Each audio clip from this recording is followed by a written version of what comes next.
안녕하십니까. 2026학년도 대학 수학능력시험 경북 모의평가 2회 영어 독해 영역을 맡게 된 경북 외국어고등학교 교사 유선영입니다. 이렇게 해설 강의로 여러분을 만나게 되어 너무나 반갑습니다. 선생님은 35번부터 45번까지의 문제 풀이를 맡게 되었는데요. 풀이 과정 을 하기 전에 몇 가지의 팁을 공유하고 해설을 할까 합니다. 지금 화면에 세 가지의 학습 방법이 나와 있는데요. 첫 번째 보시면 바로 기출 회독을 통해 여러분이 독해를 학습하는 방법입니다. 최근 5개년 기출을 복습하면서 여러분은 자주 나오는 어휘 또는 자주 등장하는 문제 유형을 쉽게 접하면서 조금 더 편안하게 문제를 푸실 수 있을 거라고 생각합니다. 두 번째, 논리적 연결고리를 나타내는 신호에 집중하면서 문제를 푸는 방법입니다. 특히 35번부터 45번까지의 문제들은 고난이도인 순서와 삽입 유형이 있기 때문에 이렇게 논리적 연결 신호에 집중해서 푸신다면 조금 더 쉽게 문제를 푸실 수 있을 것입니다. 마지막으로 지문에 주제가 담겨 있는 주제어 또는 핵심어를 확인하는 방법입니다. 이 핵심어를 확인하고자 여러분은 자주 나오는 단어 또는 유의어를 파악하는 방법을 선택하시면 될 것 같습니다. 이렇게 세 가지의 독해 학습법을 통해서 여러분이 조금 더 쉽게 문제풀이를 하실 수 있을 거라고 믿습니다. 그러면 이어서 해설을 하도록 하겠습니다.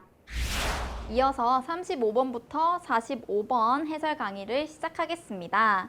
35번입니다. 35번 같은 경우는 여러분이 글의 흐름과 무관한 문장을 골라주셔야 되는데요. 일단은 이러한 유형을 풀기 전에 글의 전반적인 주제를 파악해 주셔야 됩니다. 이 글의 주제는 통신사업 규제 변화의 필요성이고요. 이거를 조금 더 구체적으로 한번 확인해 보겠습니다.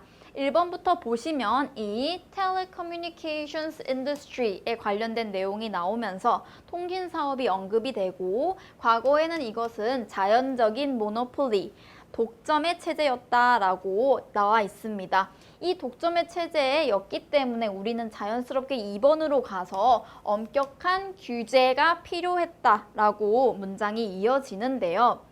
그런데 과거에는 이랬지만 지금 시대가 변화하면서 광섬유 기술이라는 게 적용이 되었고 그래서 더 이상 이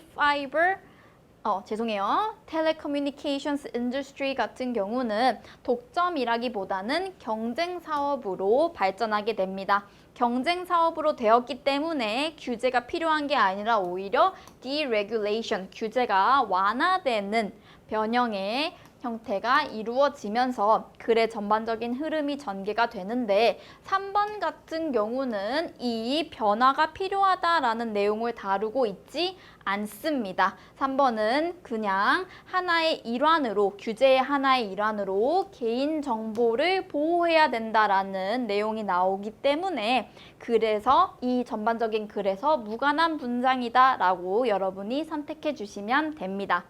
그러면 우리 36번 넘어가 보도록 하겠습니다. 36번 시작하도록 하겠습니다. 36번은 이제 순서 문제입니다. 순서 문제 같은 경우는 여러분이 논리적인 연결고리를 알려주는 신호들을 좀 파악해 주셔야 되는데요.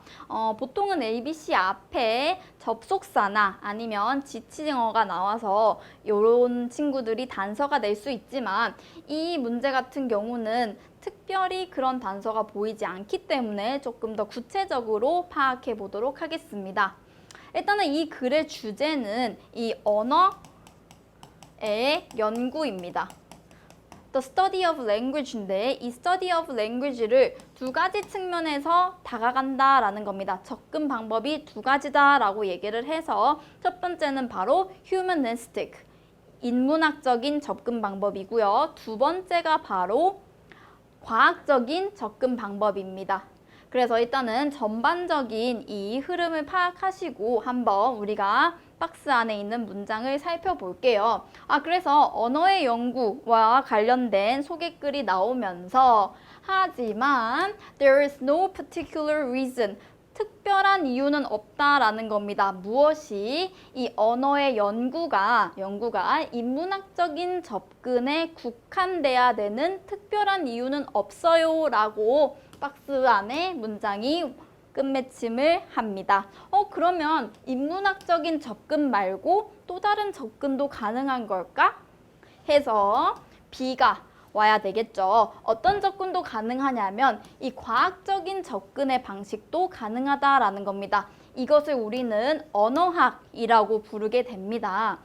그런데 문학을 공부하는 사람들은 종종 누구를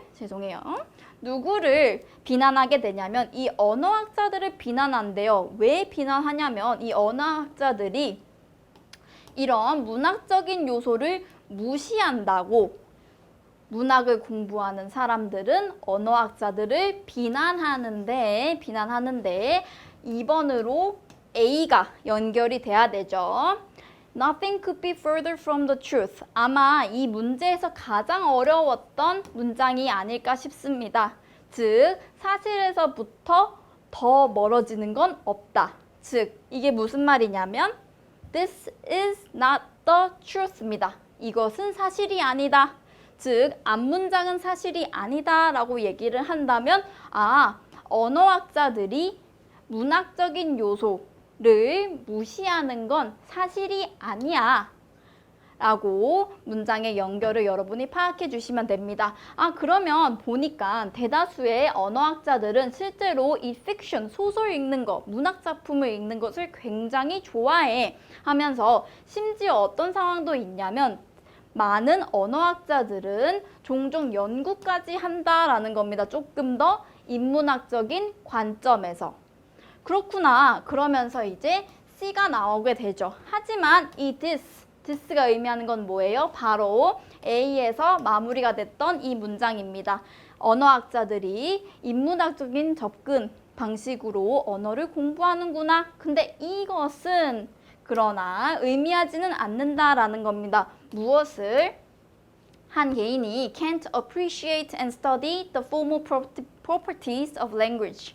언어의 공식적인 특징이라고 얘기를 한다면 바로 scientific perspective죠.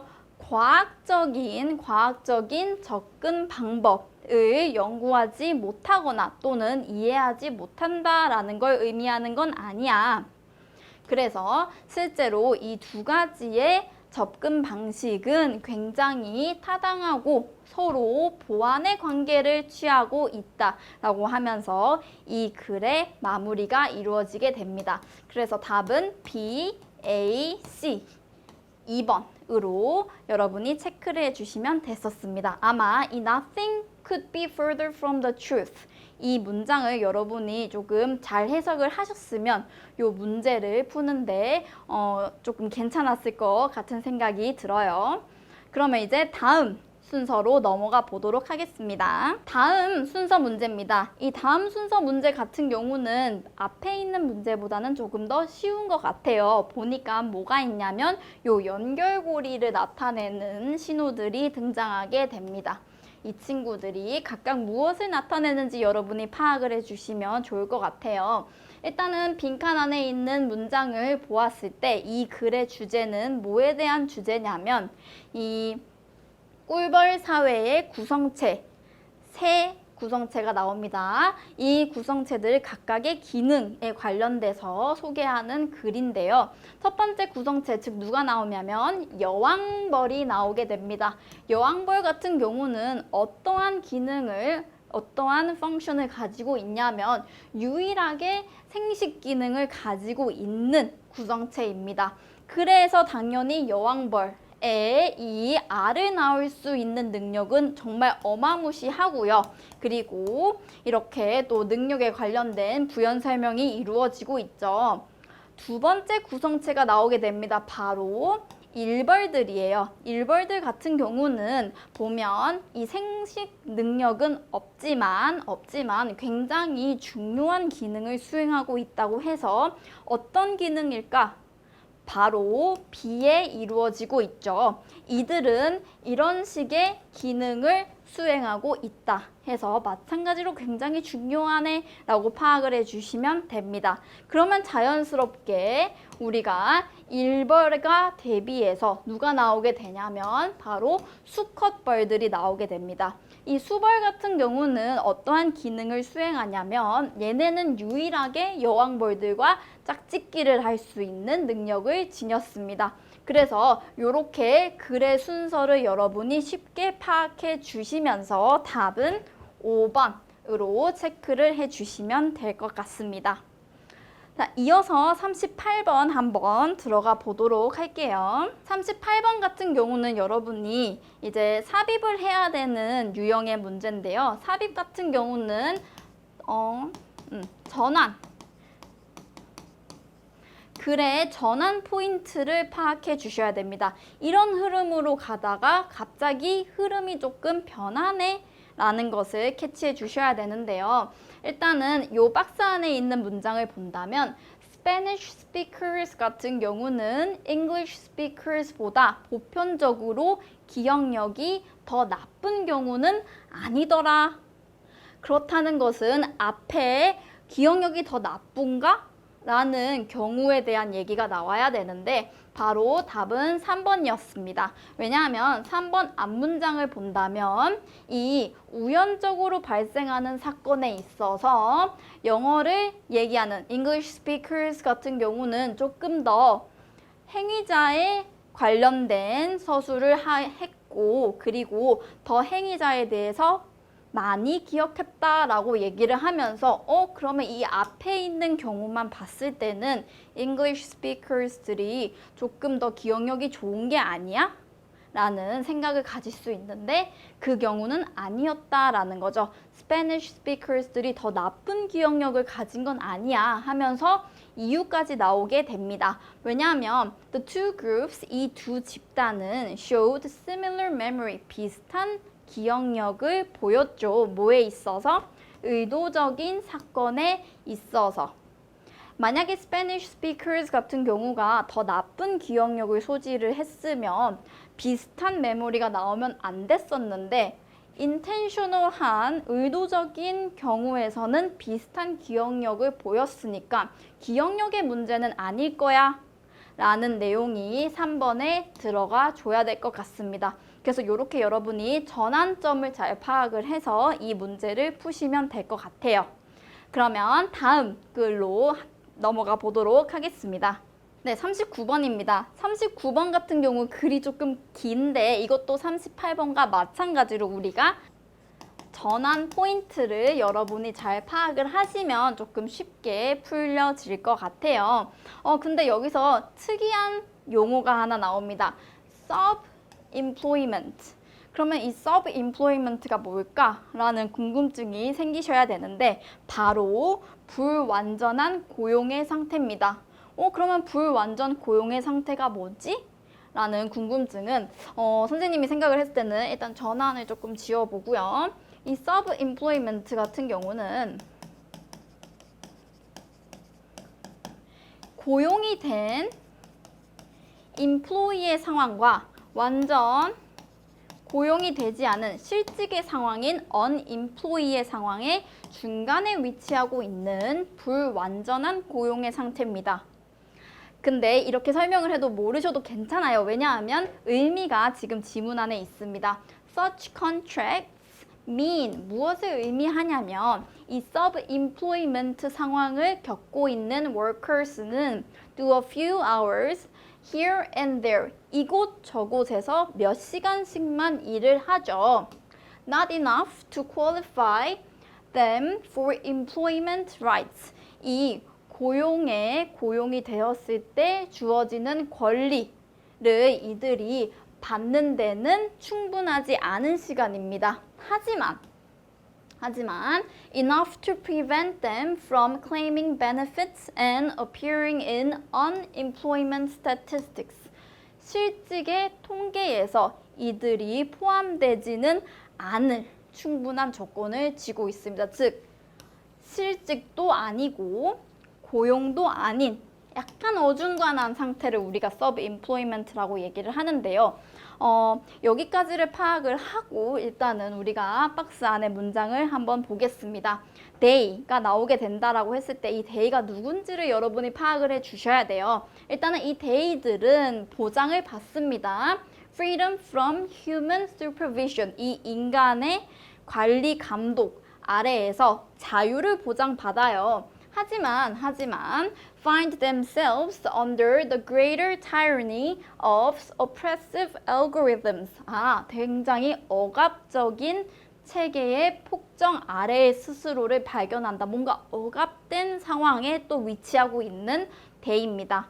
답은 5번이었습니다. 5번이었습니다. 한번 5번 앞문장을 본다면 이렇게 우리가 흔히 말하는 gig economy의 환경 속에서 이 workers 같은 경우는 sub-employment, 불완전 고용에 취해져 있는 workers들은 are denied all the rights afforded an employee. 직원에게 제공되는 모든 권리는 거부당한다.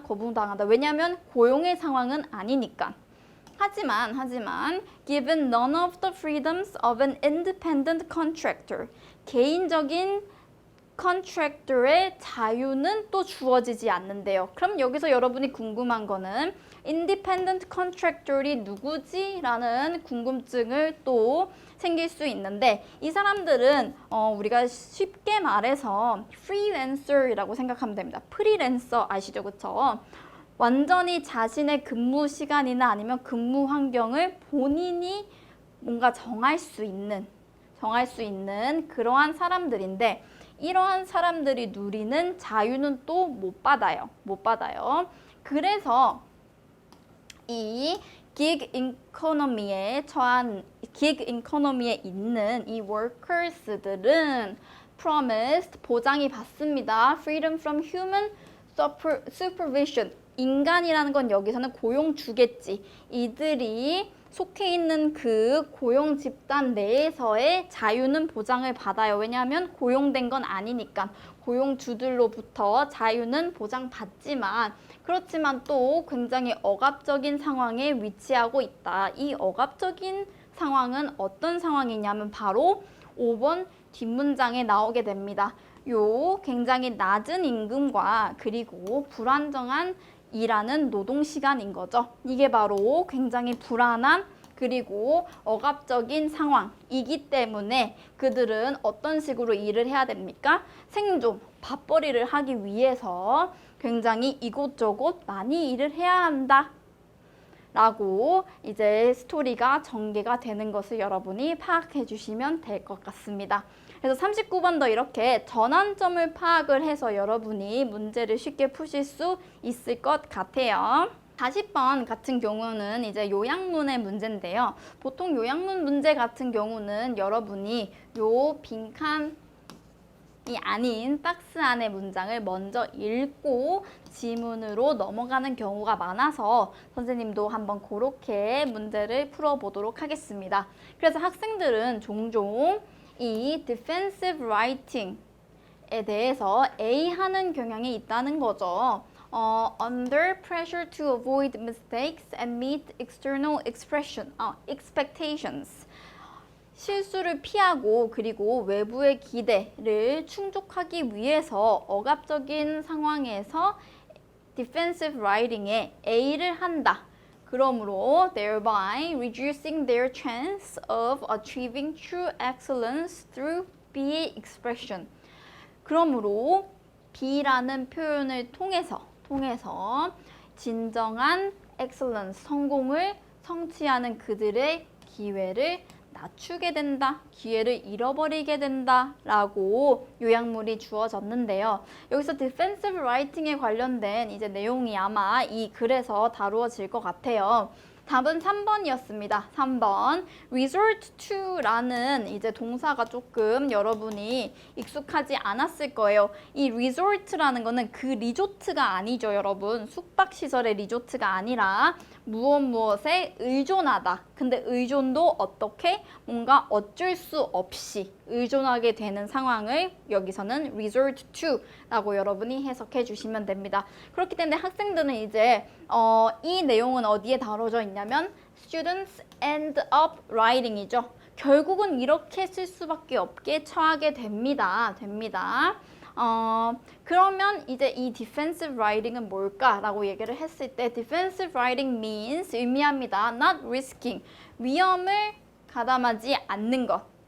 즉 위험하게 뭔가를 한다라는 건 뭐예요? 굉장히 새로운 거를 도전해 본다라는 건데 새로운 걸 도전하는 것이 아니다라고 defensive writing의 정의가 나오게 됩니다. 그래서 여기서 이 risking이 어떤 식으로 유의어로서 표현이 됐냐면 courageous, 용기 있는 표현이다라는 거죠. 미안합니다. 네, 용기 있는 표현.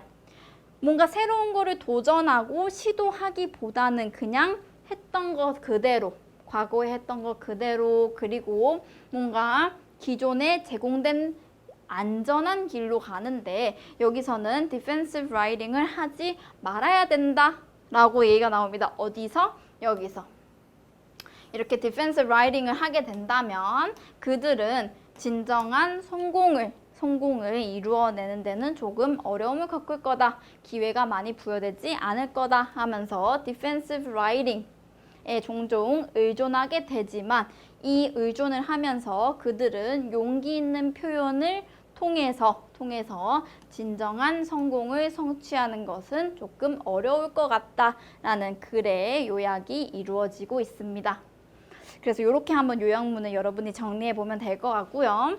이제 장문으로 넘어가면 될 것 같아요. 장문. 요즘 장문이 굉장히 어렵게 나오는 추세인데요. 여기서 보면 장문이 그렇게까지 어렵진 않았던 것 같아요. 그래서 지금 조금 명시적으로 글의 주제가 나오고 있습니다. 어디에서냐면 첫 번째 문장. 이 사막은 나타내는 거죠. 무엇을? 굉장히 밀접한 관계. 누구와 누구 사이에 동물의 색과 그리고 동물들 환경의 색 사이에 굉장히 밀접한 관계를 나타낸다. 그리고 마지막 문장에 이제 주제가 또 나오게 됩니다. 이러한 구역입니다. 구역들은 set the stage, 무대를 제공한다라는 거죠. 뭐에 대해서?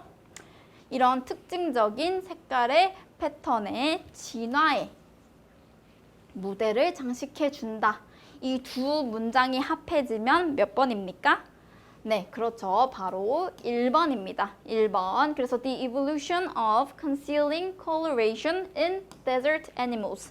사막 동물들의 이 위장 색깔의 진화, 어떤 식으로 이렇게 진화가 이루어졌는지 관련된 내용이었고요.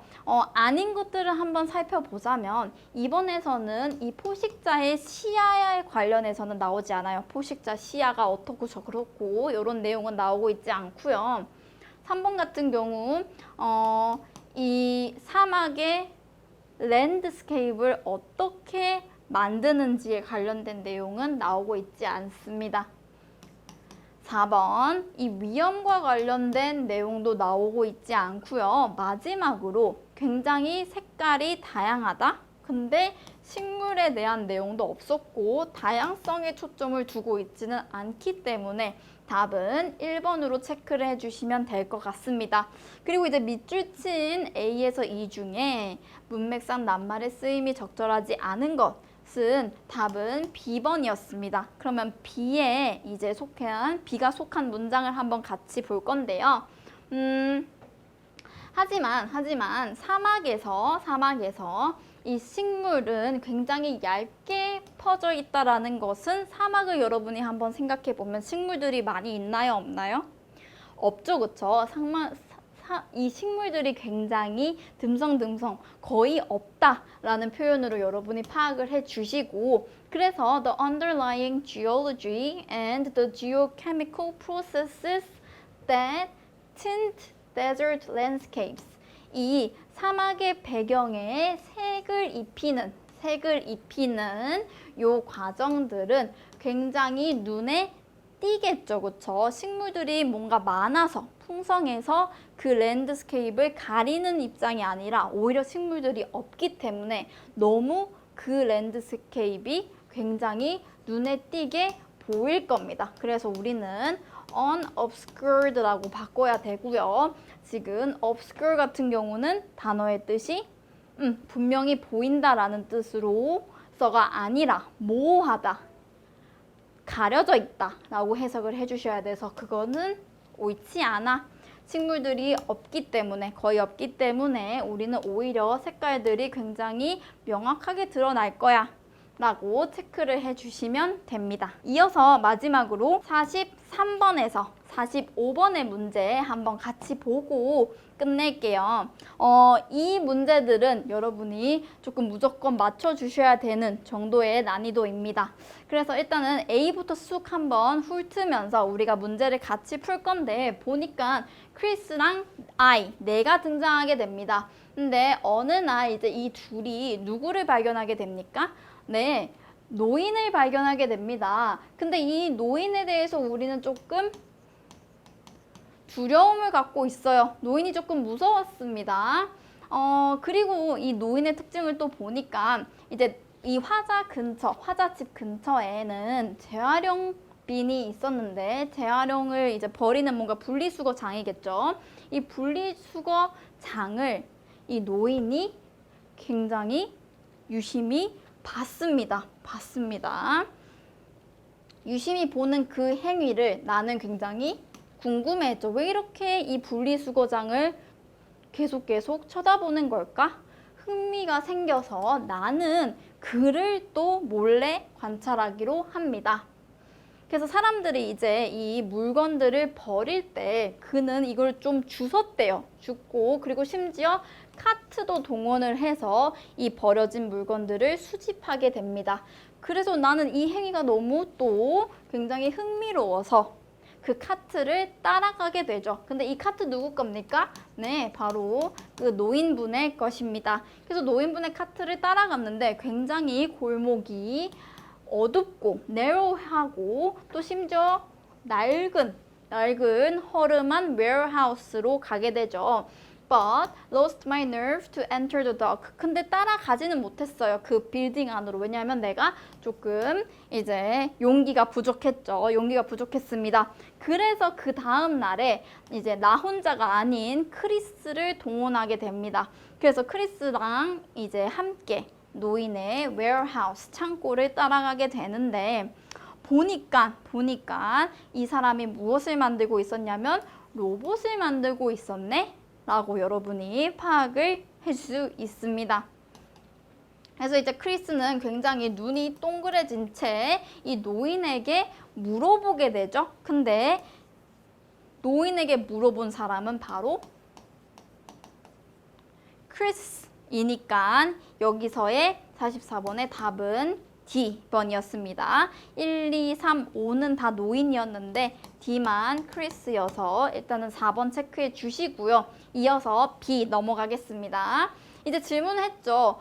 당신이 이걸 만든 거야? 이 로봇들을 만든 거야? 라고 질문을 했더니 이 남성이 맞아 라고 노인이 이제 대답하게 됩니다. 로봇을 굉장히 사랑했고 그리고 나는 전시회를 위해서 이 작품들, 즉 그 로봇들을 만들고 있는 거야 라고 대답을 했습니다. 그래서 크리스랑 나는 굉장히 반성하게 됩니다. 뭐에 있어서?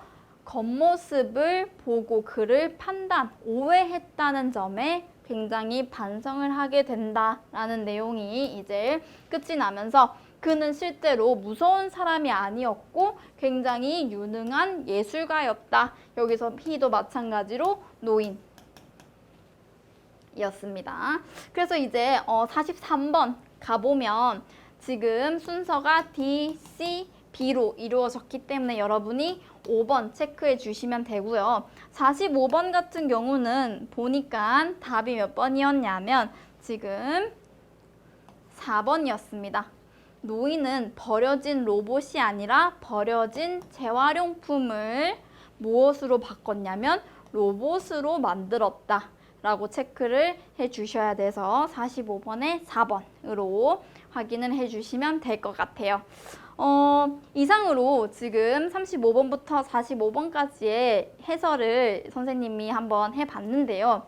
여러분이 잘 한번 해설을 듣고 또 여러분만의 오답 노트를 만들어서 곧 있을 대학 수학 능력 시험에 철저하게 대비하시길 바라겠습니다. 선생님은 항상 응원하고 있겠습니다. 안녕.